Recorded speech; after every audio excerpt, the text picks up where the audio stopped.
Hello, everyone. I'd like to welcome you all to the next installment of our webinar series. We have a great presentation today by Eric Habermann on Diffraction Gratings 101, Types and Applications. My name is Matt Singer, and I'm a physical optics engineer here at Thorlabs in Newton, New Jersey. I'll be moderating today's webinar. So Eric graduated from Villanova University with a degree in physics in 2011 and joined Thorlabs in 2012 as an optics design engineer. Starting in 2020, Eric became the Gratings production supervisor and has been leading development on our Volume Phase Holographic Gratings, which are used in many exciting applications such as OCT and spectroscopy systems. Throughout Eric's talk, please feel free to submit questions you have through the Q&A tool, and he will answer them at the end of the presentation. So at this time, I'd like to hand it over to Eric, and I look forward to his presentation.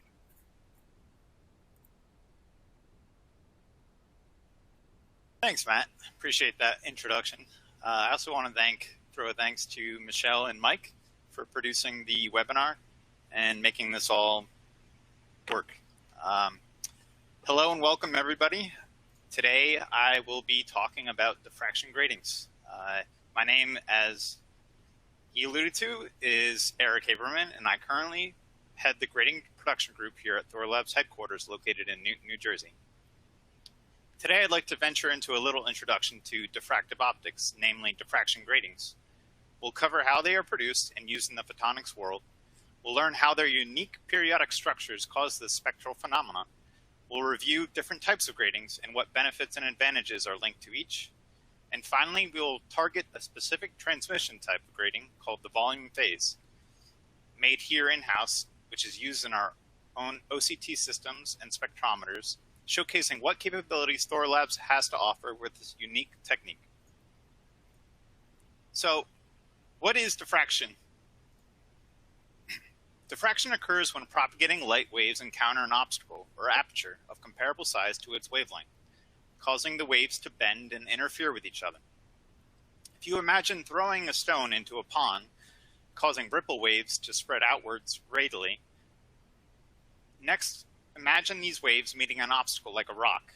The ripples bend and propagate in different directions after encountering the rock. These new waves then interfere with the original, creating new wavefront patterns. This diffraction phenomenon occurs because of interference between different portions of the wavefront. Now consider the single slit experiment, in which a narrow optical slit is uniformly illuminated with spatially coherent radiation from a monochromatic laser. Behind the slit, one can observe the energy distribution appearing not of the shape of the aperture, but as a Gaussian diffraction pattern with the following features.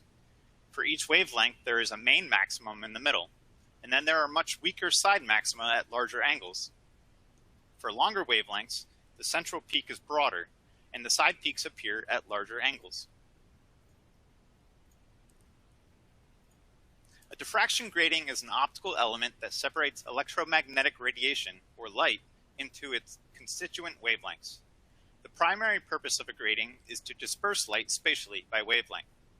A beam of white light incident on a grating will be separated into its component colors upon diffraction from the grating, with each color diffracted along a different direction. Dispersion is a measure of the separation, either angular or spatial, between diffracted light of different wavelengths. Angular dispersion expresses the spectral range per unit angle, and linear dispersion expresses the spectral range per unit length. Diffraction occurs with the use of microscopic periodic structures embedded into the surface of a coating or film. In the transmissive case, we can imagine the grating being comprised of many tightly spaced thin slits, much like the single slit analogy shown in the previous slide. These periodic structures cause spatially varying optical amplitude and/or phase changes, producing interference in the output wave. The groove density, depth, and profile of a grating dictates the spectral range, efficiency, resolution, and performance of the grating. The groove or line density also affects the angle of diffraction for the incident beam. The higher the density, the larger angle of diffraction will be observed. The rainbow effect seen on the surface of the grating is simply the diffraction of surrounding white polychromatic light separating the broadband source into the visible spectrum. When we alter the angle in which we observe the grating surface, the effect will become more pronounced depending on the observer's perspective. The major difference between a diffraction grating and a prism is that the dispersion of a prism is nonlinear, while gratings offer linear dispersion. Prisms refract input light, while gratings diffract. Gratings are also generally more efficient and do not suffer from absorption effects which limit the useful wavelength range of a prism.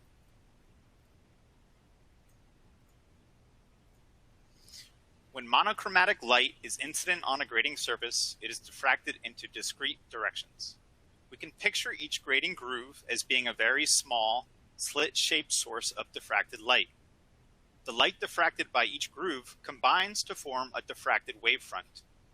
The groove spacing, or the distance between each groove, determines the angles at which a single wavelength will constructively interfere to form diffracted orders, which are equivalent to the intensity peaks. The usefulness of a grating depends on the fact that there exists a unique set of discrete angles along for which a given spacing A between grooves, diffracted light from each facet is in phase with the light diffracted from any other facet, so they combine constructively.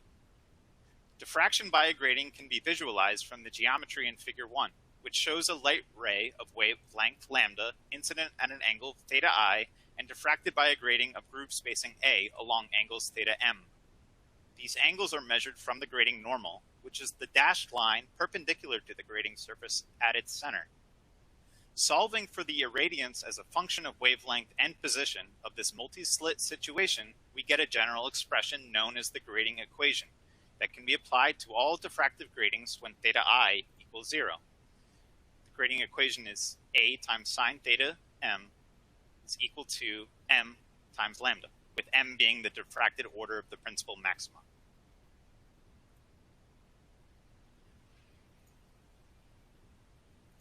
The sign convention for these angles depends on whether the light is diffracted on the same side or the opposite side of the grating as the incident light. In Figure 3, which shows a reflection grating, the angles theta I and theta m equals 1 are positive since they are measured counterclockwise from the grating normal, while the angles theta m equals 0 and theta m equals -1 are negative since they are measured clockwise from the grating normal. Figure 4 shows the case for a transmission grating. By convention, the angles of incidence and diffraction are measured from the grating normal to the beam. This is shown by the arrows in the diagrams.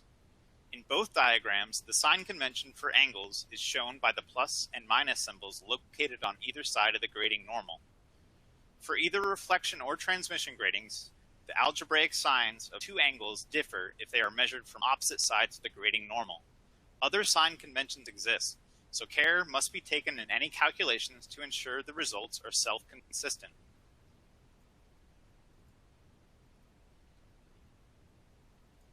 Another illustration of grating diffraction using wavefronts, or surfaces of constant phase, is shown in Figure 5. The geometrical path difference between light from adjacent grooves is seen to be A sine theta I plus A sine theta m. Since theta m is positive, the latter term is actually negative. The principle of interference dictates that only when this difference equals the wavelength lambda of the light, or some integral multiple thereof, will the light from adjacent grooves be in phase, leading to constructive interference. At all other angles, there will be some measure of destructive interference between the wavelets originating from the groove facets. The relationships are expressed by the expanded version of the grating equation, m times lambda equals A times the sum of sine theta I plus sine theta m.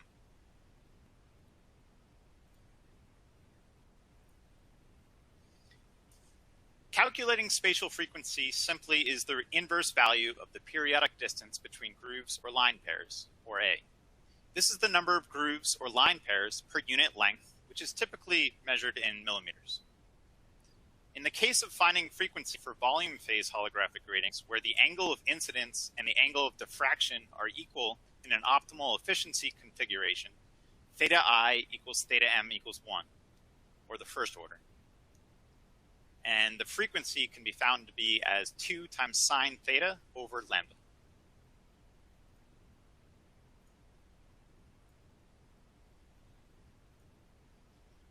The intensity of light of a given wavelength diffracting by a grating into a given spectral order depends on many parameters, including the intensity and polarization of the incident light, the angles of incidence and diffraction, the index of refraction of the material, and the groove spacing.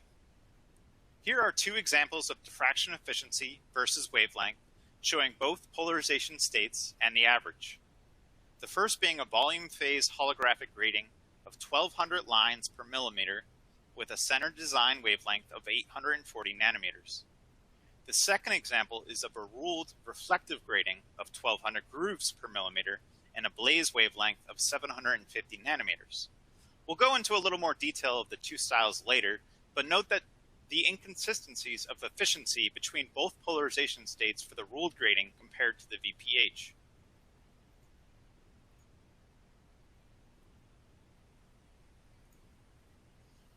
Of the radiation incident on the surface of a diffraction grating, some will be diffracted and some will be absorbed by the grating itself. The remainder is unwanted energy called grating stray light. Stray light may arise from several factors, including imperfections in the shape and spacing of the grooves and roughness on the surface of a grating. Diffuse stray light is scattered into the hemisphere in front of a reflective grating surface. It is due mainly to grating surface micro-roughness and is the primary cause of stray light. For monochromatic light incident on a grating, the intensity of diffuse stray light is higher near the diffraction order for that wavelength than between the orders. In-plane scatter is unwanted energy in the dispersion plane. Due primarily to random variations in groove spacing or groove depth, its intensity is directly proportional to slit area and inversely proportional to the square of the wavelength. Ghosts are caused by periodic errors in the groove spacing. Characteristic of ruled gratings, interference gratings like VPHGs or other sinusoidal structured gratings are free from ghosts when properly made. And the example you see on the slide here is of scatterometer results of a volume phase grating. You're looking at the first order, positive order, and the negative order of a larger swept angle here of around, let's say, like 90 degrees total.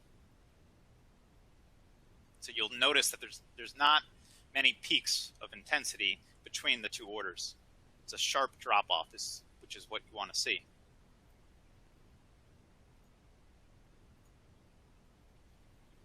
As we reviewed in earlier schematics, there are reflection and transmission gratings. Reflection gratings consist of mirror metallic HR coatings, typically on glass, with microscopic periodic structures. Transmission gratings operate on the same basic principle of interference via a periodic structure, but instead transmit the diffracted light to allow more compact lens-based optical designs. As for style in the periodic structures, there are typically two different main types in diffraction gratings, ruled and holographic.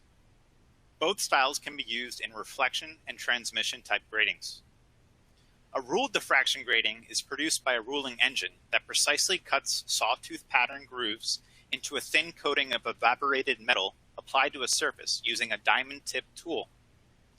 A holographic diffraction grating is typically formed by an interference fringe field of two laser beams whose standing wave pattern is exposed to a set of photosensitive materials. The profile will typically be in a sinusoidal pattern. Replicas can be made using master engines, either for ruled or holographic reflective gratings. Volume phase holographic gratings are unique and are only manufactured one grating at a time. And these two examples you see here are actually scanning electron microscope images taken recently of gratings, Thorlabs gratings of a ruled reflective and a holographic. You'll notice that sawtooth pattern on that bottom left and the sinusoidal on the bottom right.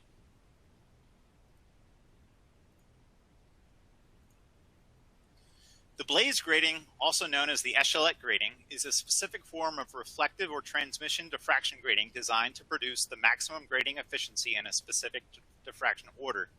This means that the majority of the optical power will be in the designed diffraction order while minimizing power loss to the other orders, particularly the 0th order. Due to this design, a blaze grating operates at a specific wavelength known as the blaze wavelength. The blaze wavelength is one of three main characteristics of the blaze grating. The other two are the groove or facet spacing A, and the blaze angle, gamma. The blaze angle is the angle between the surface structure and the surface parallel. It is also the angle between the surface normal and the facet normal. Direction of the blaze angle will affect the direction of the diffracted beam. You will typically see this indicated with an arrow mark on the edge of a ruled grating. The incident angle, theta I, and mth order reflection angles, theta m, are determined from the surface normal of the grating.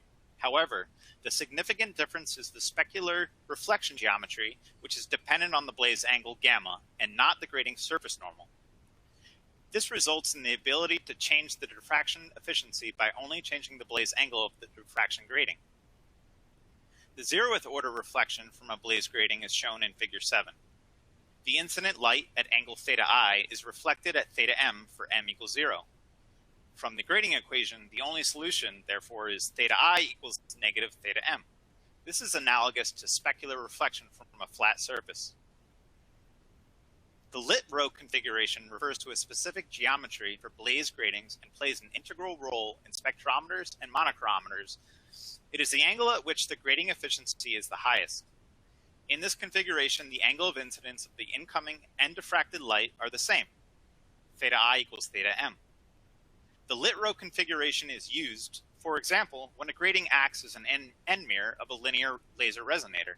A given grating orientation fixes a wavelength within the gain bandwidth of the laser medium for which the resonator beam path is closed, i.e., laser operation is possible. This technique is used for making wavelength tunable lasers. For example, external cavity diode lasers. Some diffraction gratings are specifically optimized for operation at or near the lit row condition. They are blaze gratings for achieving a maximum diffraction efficiency. The shape of the grating grooves, assuming a ruled grating, is such that the linear parts of the structure are parallel to the wavefronts of the incident light. This also leads to a weak polarization dependence. Of course, that optimization can work only for a limited wavelength range, since the diffraction angles for other wavelengths will deviate from lit row condition. Master gratings are first-run diffraction gratings where a substrate is polished to a finish better than 1/10 of a wave with a high degree of flatness. For ruled diffraction gratings, the surface is then coated with a metal using vacuum deposition. Photosensitive, and in some cases photoresist, coating is used for holographic diffraction gratings. The master is completed by grooving the surface with either ruling engine or a holographic system. Before reliable replication methods were developed, all diffraction gratings were essentially masters. Making a master is a precise and laborious process that can take several weeks. Slight variations in groove shape, spacing, parallelism, or processing can result in an out-of-spec grating. It is also an iterative process. Fabricate, inspect, adjust, repeat it until the target specification is met. Precision optical and metrological inspection is completed between each run. The good news is, once a master grating meets specification, it can be used to make hundreds of thousands of replicated gratings. But in reality, a master grating is typically only replicated a few dozen times. Replicated gratings have identical optical properties to the master grating. Repeatability from one replica to the next is far superior to that from master to another master. A replica grating is a reproduction made of an original grating, usually by casting thermosetting plastics onto the original, to avoid the high expense of making the original gratings. In most cases, the optical performance of a replica diffraction grating is virtually indistinguishable from the performance of the master from which it has been produced. There are very few applications that benefit from using a master grating instead of a replica grating. While blaze gratings offer extremely high efficiencies at the design wavelength, they suffer from periodic errors, such as ghosting, and relatively high amounts of scattered light, which could negatively affect sensitive measurements. Holographic gratings are designed specifically to reduce or eliminate these errors. The low stray light of these gratings makes them ideal for applications where the signal-to-noise ratio is critical, such as Raman spectroscopy. Non-VPH holographic gratings are made from master gratings by similar processes to the ruled grating. The master holographic gratings are typically made by exposing photosensitive material to two interfering laser beams. The interference pattern is exposed in a periodic structure on the surface, which can then be physically or chemically treated to expose a sinusoidal surface pattern. An example of a holographic grating profile is shown in Figure 9. It should be noted that dispersion is based solely on the number of grooves per millimeter and not the shape of the grooves. Hence, the same grating equation can be used to calculate angles for holographic as well as ruled blaze gratings. Similar to the ruled reflective grating, ruled transmission gratings feature grooves or facets created by etching a transparent substrate with a repetitive series of narrow width grooves separated by a distance A. This creates areas where light can scatter. Ruled transmission gratings disperse incident light on the opposite side of the grating at a fixed angle. They are ruled and blazed for optimum efficiency in their respective wavelength range. They are relatively polarization insensitive and have an efficiency comparable but slightly less to that of a reflection grating optimized for the same wavelength. They are ideal for applications that require fixed gratings, such as spectrographs. As we will review in future slides, the volume phase holographic grating can offer much improved PDL and efficiency across larger bandwidths. The incident light impinges on the grating at an angle of theta I as measured from the surface normal. The light of order m exiting the grating leaves at an angle of theta m relative to the surface normal. Utilizing some geometric conversions and the general grating equation, an expression for the transmissive diffraction grating can be found as A times the difference of sine theta m and sine theta I, which equals m times lambda, where both theta m and theta I are positive if the incident and diffracted beams are on opposite sides of the grating surface, normal, as illustrated in the example in Figure 10. If they are on the same side of the grating normal, they must be then considered negative. Eshel gratings are special low period or groove density reflective gratings designed for use in the high orders. They are generally used with a second grating or prism to separate overlapping diffracted orders. These gratings also feature high blaze angles, making them an ideal solution for high-resolution spectroscopy. Supplied on precision glass substrates, Eschels have a resolution of around 80 to 90% of the theoretical. Free spectral range is the maximum spectral bandwidth that can be obtained in a specified order without spectral interference or overlap from adjacent orders. As grating spacing decreases, the free spectral range increases.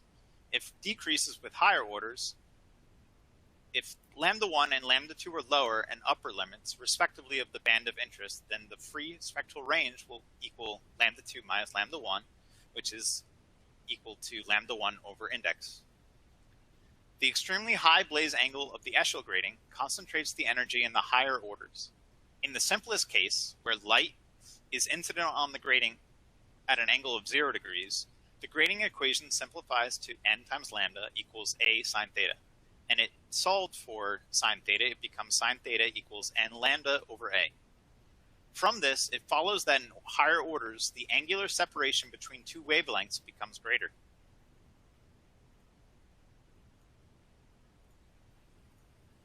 Unlike traditional gratings, volume phase holographic or VPH gratings do not have surface grooves. Instead, VPH gratings consist of dichromated gelatin film between two glass substrates.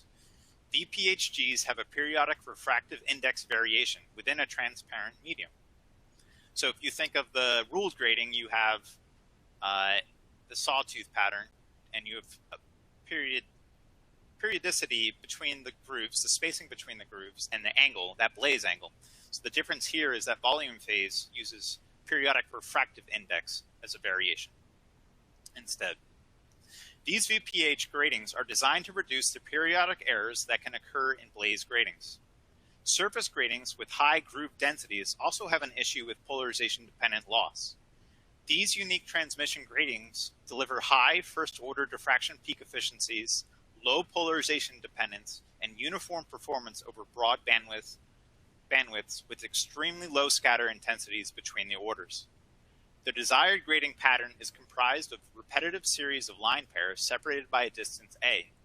The fringe planes for transmission gratings are perpendicular to the plane of the plate, as seen in Figure 12, allowing any frequency of light to pass through the plate. Diffraction occurs as incoming light crosses through the DCG film. Therefore, the three major factors that determines performance are film thickness, bulk index, which is the average index of refraction between the Bragg planes, and index modulation, which is the difference of index of refraction between the Bragg planes. The incident light enters the grating at an angle of theta I as measured from the surface normal. The light of order m exiting the grating leaves at an angle of theta m, relative to the surface normal. The grating expression mentioned in previous slides can be used to calculate diffraction angles for volume phase holographic gratings, since dispersion is based on the line density. The quality of the grating is determined by the fringe contrast during the interferometer laser recording process, with a poor fringe contrast resulting in low efficiency or no grating at all. The DCG film is taken through multiple quality control steps to ensure it performs up to standard and then cut to the desired size. The grating film clear aperture is etched with a CO2 laser away from the outer diameter to avoid humidity wicking into the part. The film is sealed between two AR-coated glass windows to prevent degradation of the material. Since the DCG film is contained between two glass substrates, VPH gratings have high durability and long lifetimes, as well as easy cleaning maintenance compared to other gratings that can be easily damaged.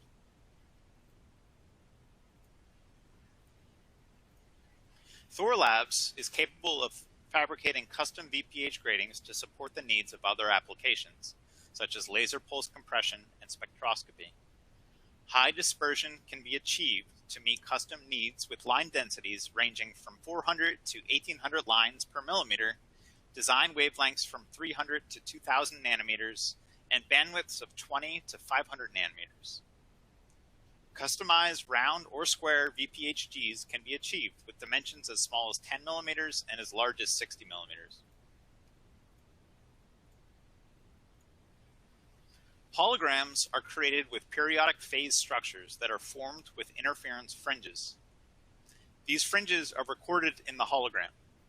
The phase structures have periodic differential hardness, or refractive index modulation. In transmission holograms, these structures are formed perpendicular to the plane of the substrate. In reflection holograms, these structures are formed parallel to the plane of the substrate. These structures are often referred to as Bragg diffraction planes or fringe planes. The performance and efficiency of a hologram is determined by the refractive index modulation, or delta n, the average index of refraction, or bulk index, and the thickness of the hologram. Various types of mediums for recording holograms will have different results. Most of them are fairly limited. Dichromated gelatin film, DCG, has a highly tunable delta n and superior optical clarity. Index modulations up to 0.19 and as low as 0.02 have been achieved and can be easily manipulated with post-processing. As a bulk index as high as 1.38 and as low as 1.23 have been realized.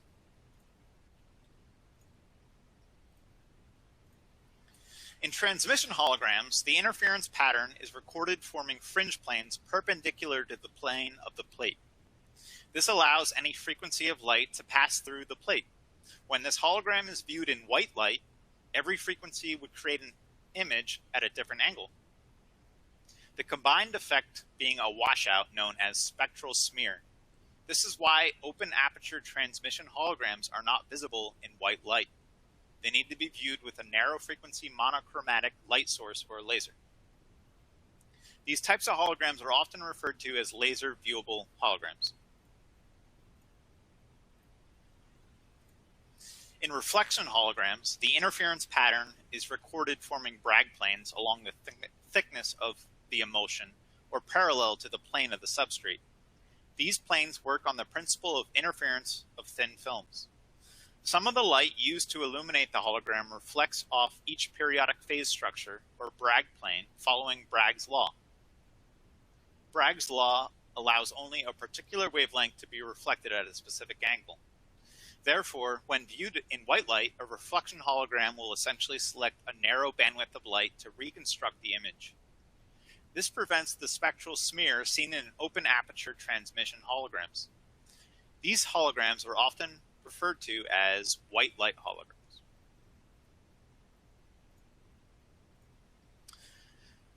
So breaking down reflective gratings, we have three kind of larger groups. We have the ruled reflective, which we covered earlier. They're known for high diffraction efficiency only really at that blaze wavelength and maybe a little bit beyond. It's around 60 to 80% efficiency at the blaze wavelength. And really there is a sharp drop off outside that wavelength. Repeatability from part to part using master ruling engine can be found. They can't be cleaned using wipes with acetone or methanol without compromising that structure, that sawtooth pattern. You really any fingertip will leave a smear, and you'll be unable to clean it. They're used in spectroscopy or analysis applications where high efficiency at small bandwidths or singular wavelengths. Eshel gratings are known for low spatial frequency, grooves per millimeter used for the higher diffraction orders. They have the higher blaze angles. Resolution is high. It's 80 to 90% efficiency. It cannot be cleaned using wipes or acetone with acetone or methanol, much like the ruled reflective grating. They're used for high resolution spectroscopy and are generally used with a second grating or prism to separate overlapping diffracted orders. And the holographic reflective gratings, they're known for medium to high diffraction efficiency, only at the blaze wavelength, 45 to 65% efficiency at that blaze wavelength. Low stray light between the orders because of that sinusoidal periodic structure we were discussing earlier, which eliminates the ghosting effects. They're generally ideal for spectroscopy like Raman spectroscopy. And transmission gratings, break it down into two groups here. I have ruled transmission, which are known for high diffraction efficiency, again, only at the blaze wavelength, 60 to 80% efficiency. And again, has a sharp drop off outside the design wavelength. You can have, decent repeatability from part to part using that master ruling engine. There's no reflective overcoat. It cannot be cleaned. Same idea. It's a surface relief grating that is not encased by a window, so it's exposed. It can get damaged. They're using monochrometers and spectroscopy applications.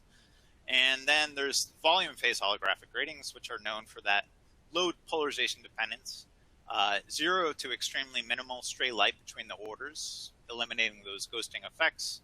They have really very high first order diffraction efficiency over that broad bandwidth, 60 to 90%. I'd say at anywhere between 20 to 500 nanometer bandwidths. Spatial frequencies can be anywhere between 400 to 1800 lines per millimeter. That's as far as I've gone. I'm sure we could go lower, we could go higher, but as you go higher, you really see that drop off of polarization, PDL, where you can maintain efficiency in one state of polarization. The other state will really drop off quickly. Anywhere between that range, though, you'll have a decent chance, depending on the angle of incidence and diffraction and the frequency, to really have a low PDL transmission grating. And I think one of the great benefits really is they're very easy to clean and impervious to most environmental fluctuations, since the grating is encased between those two AR-coated windows. We typically use either MBK7 glass or fused silica or equivalent. And I've ran many environmental testing, ESS, fluctuations in temperature and humidity as high as 95%, I think, relative humidity, and really didn't see that degradation. And I really attribute that to making sure that film is not anywhere near the edge of the part. As you can see here, the film is etched away from that outer diameter. And yeah, capabilities span between UV, Viz, and NIR regions.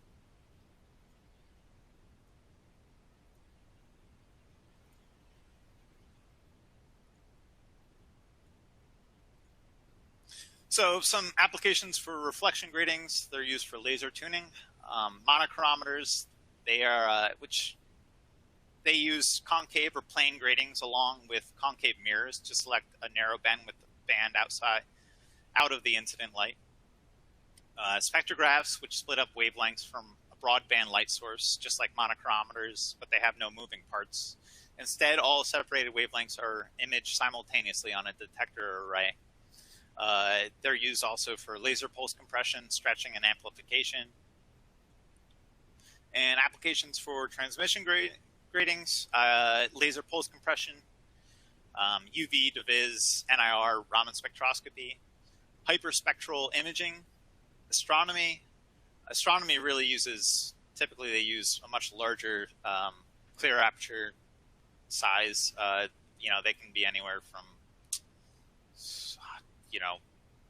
several, I think there are some that are several feet in diameter, really, really large. I think they use different techniques in creating those gratings. And of course, OCT imaging. VPH gratings are primarily selected for all the above applications for their uniform efficiency, low PEL, and limited to no ghost intensities between the diffraction orders. And then I just wanted to go over some other use you could use with this volume phase technology. You could use them with laser tuning locking gratings. These type of gratings allow for 90% of the light from a laser diode to pass through while directing a narrow band of light to return to the laser diode. The tilt of the grating allows the laser to be tuned and locked to a specific wavelength. They're obviously used in HOEs. I mean, they are holographic optical elements. They're used in HUD combiners, lenses, LiDAR applications, white light holographic lenses. You can make them, you could find use of them in waveguides like fiber optic cable. You can add a holographic grating to the edge of a waveguide and couple into it, and then couple back out.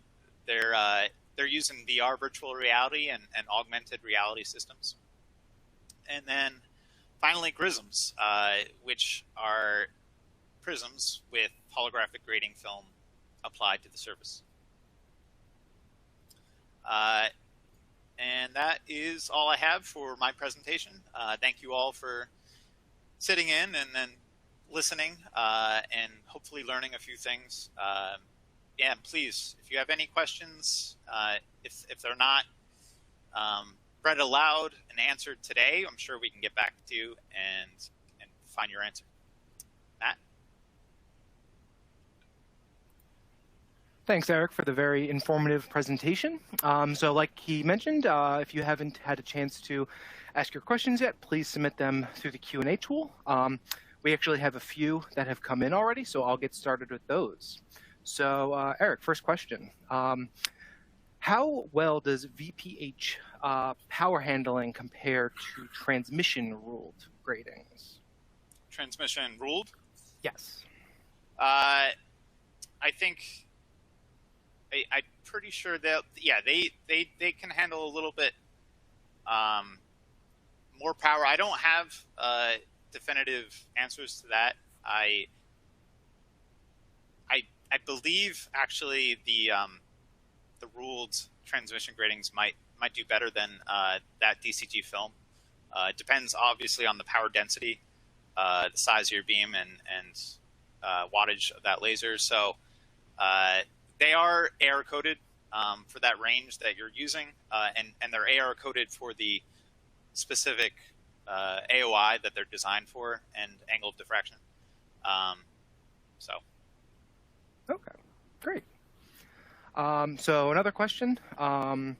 So how do you consider polarization of the incident light when designing gratings for AR waveguide displays? I believe that's augmented reality AR, not anti-reflective.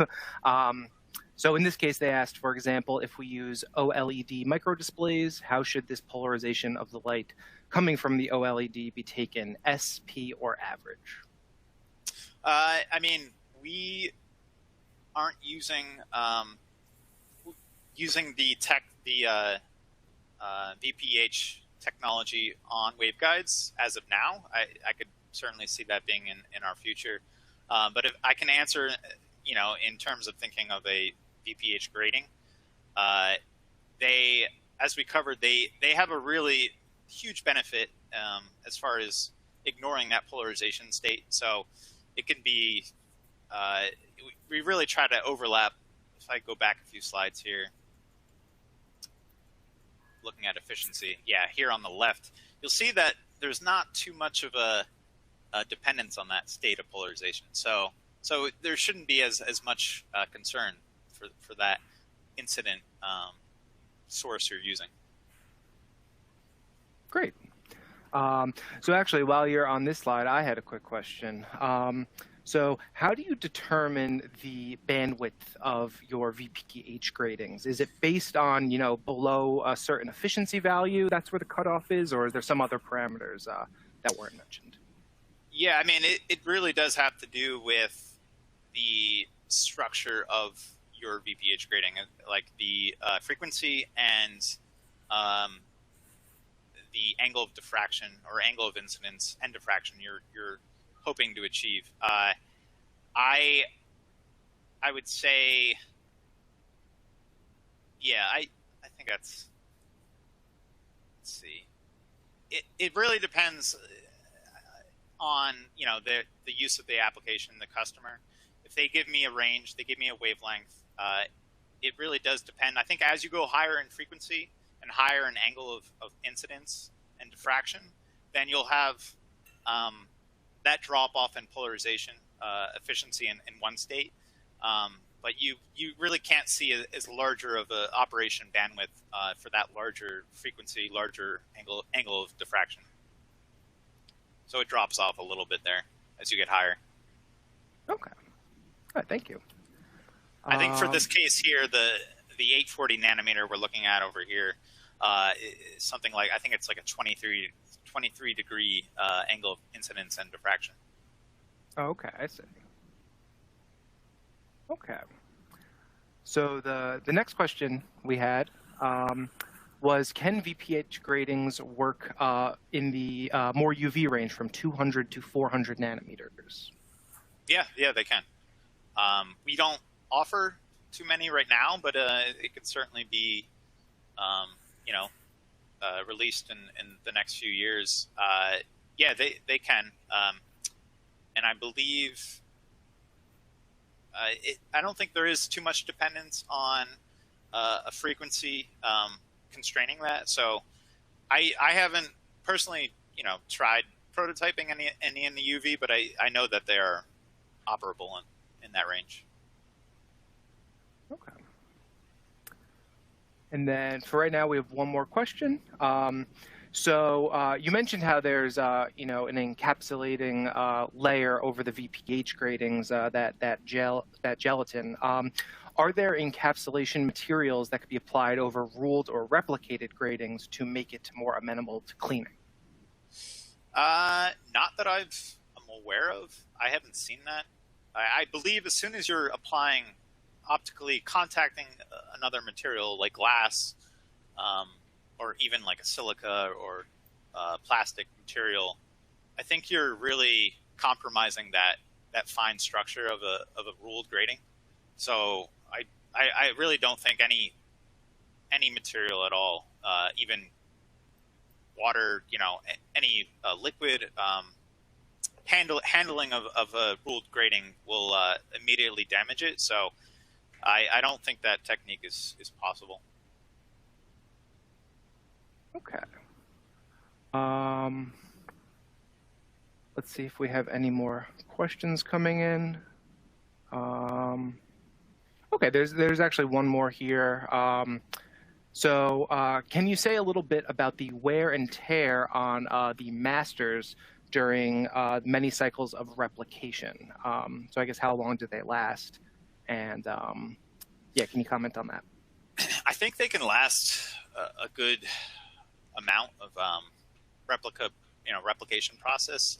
But personally, I don't have too much experience working with replicated gratings, master gratings.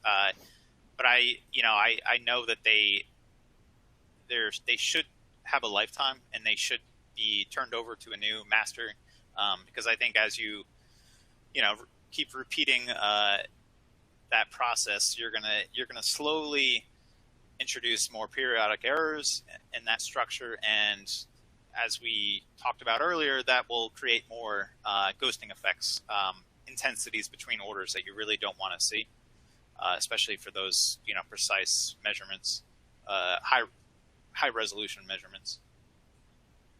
Okay. All right. Well, I think that's all the questions we have. So let's thank our speaker, Eric, again for this great presentation. I want to thank everyone else who attended and submitted their questions today.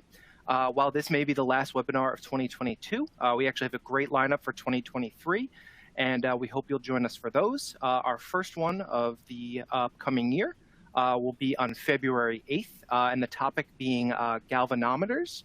And you can register for that at thorlabs.com/webinars. So thank you everyone again, and I hope you all have a great day.